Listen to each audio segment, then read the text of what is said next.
خەڵک ji biryara rêveberiya Xweser bû bilindkirina nirxê mazotê dilgiranin. Du roja xwepişandan û mangirtinên wan li navçeyên rêveberiya Xweser bi giştî berdewam in. Xelkê dûkanên xwe girtine, pankart helgirtine û dibêjin divê ku ev biryar bihête helweşandin.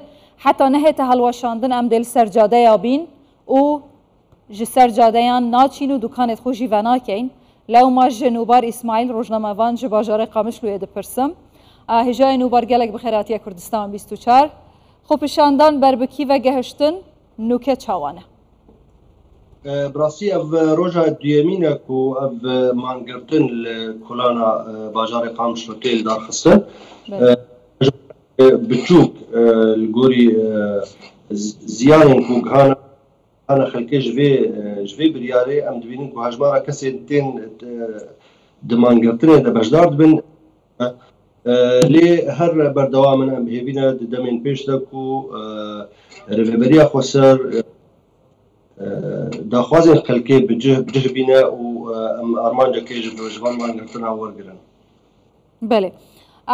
Bi reya hewa rêveberiya Xweser dê li dîv banga xelkê bihêtin?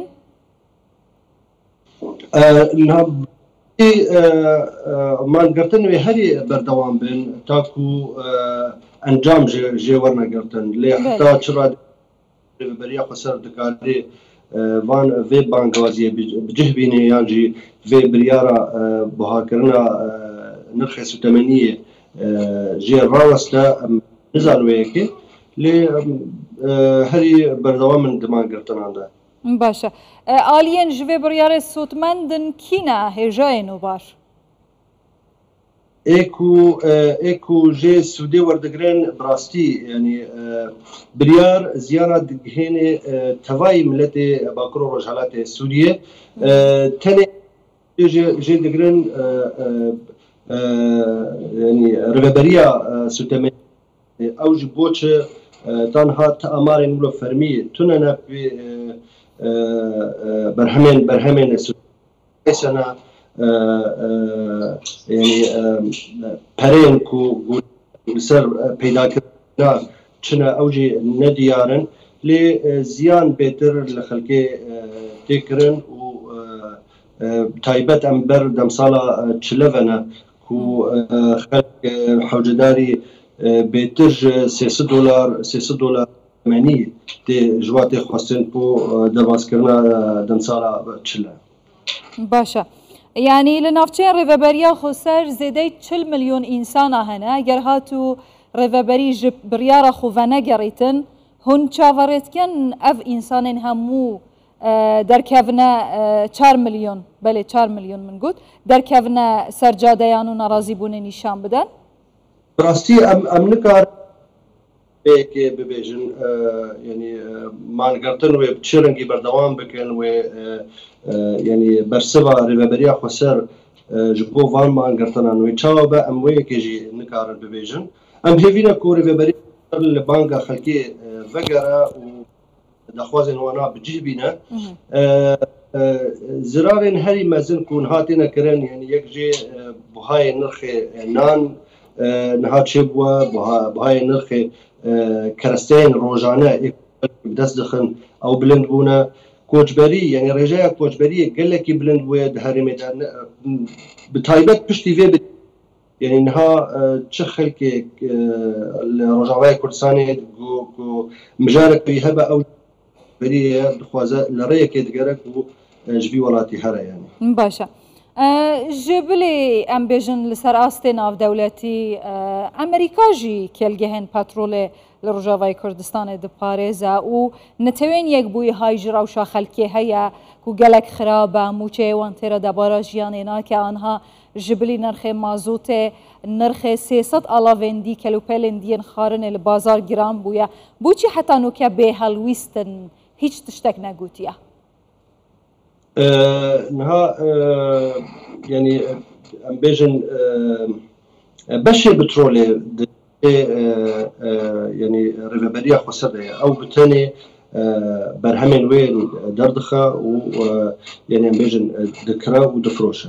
Heta çi astê Amerika yan cihêzên Amerîkî dikarin bandorê lê عندنا بترول بكا ام ويكي نزعنن لي تاني بري خودنا برپرسین ڕێبەریا خۆسەر و بانگی خوا ینی داخوازی جوان دەکەن.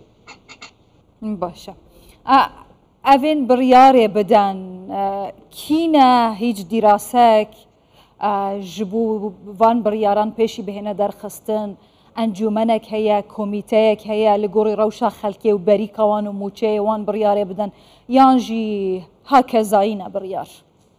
Rastî yani herî mezin ew ku yani her serê demekê ev buya cara duyemîn ku bi vî awayî biryara bilindkirina nirxê sûtemeniyê tê dan dilgiraniya herî mezin ew ku her demekî sûtemenî li bazara tê qutkirin û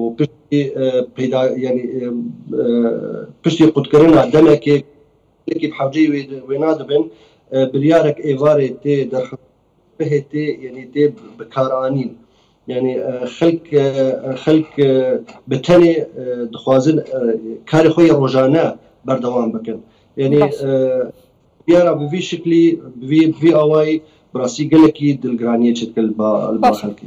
Hêjeyên û bargelek axiftin hene dibêjin xelek ji ber giraniya bazar û hemû kelûpelan neçarin koçber bibin. Koçberî kîja navçeyê dibin eger ji kerema xwe bêjî çi cudahî di navbera nirxê sûtemeniyê li Rojavayê Kurdistanê Bakurê Rojhilatê Sûriyê û navçeyên jêr desthelata Şamê heye.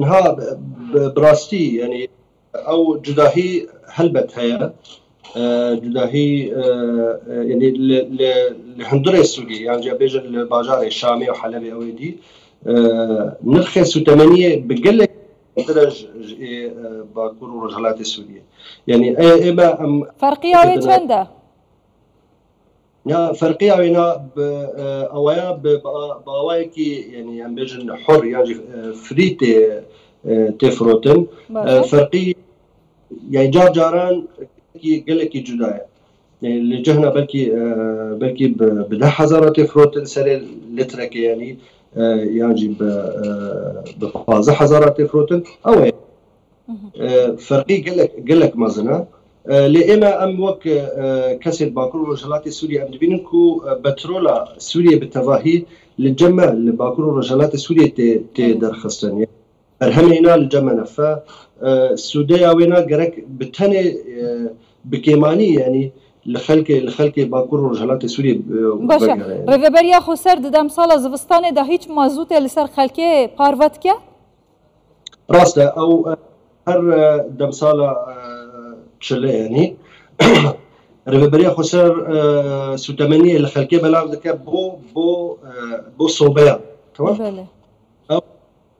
yani di dema pêş de yekberiya 2 sala ew 2 bermîl her yani her 2 meha 2 bermîl didane xelkê niha di dema paşiyê de kirine her 2 meha mîlek yani 1 bermîl menî mazot براسي اوجي تيرا خلكينا كخلك نشار دبن كو هرن باوايكي